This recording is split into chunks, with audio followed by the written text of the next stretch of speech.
Alright, so what I have here is a 9.8 4-stroke. It's been jumping around and hopping and not idling very well from the settings from the factory. So what I've done is I drilled out the idle adjustment screw. You can see right there, if it would focus.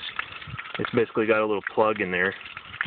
And what I've done is drilled that out, and I've backed that screw out about 2 1/8 turns.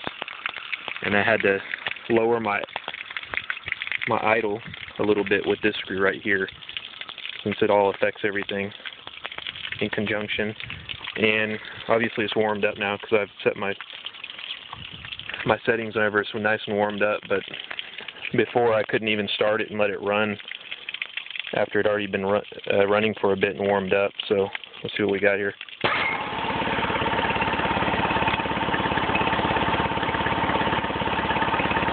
The motor sounds a lot more mellow, and it still shakes a little bit, but not near as bad. It sounds a lot better through the exhaust. Before it sounded really lean. What they're doing from the factory, it seems, is setting these things so lean with the idle bleed that they hardly run, and they make up for it by setting the idle adjustment screw higher, which doesn't work, but this works. There's no longer a falter with the throttle either whenever I give it throttle.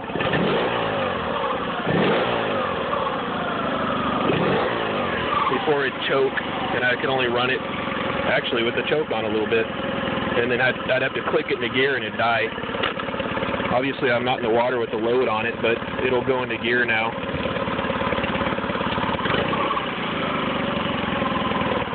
And not die. That did affect the idle previously, even on the hose, whenever I'd put into gear.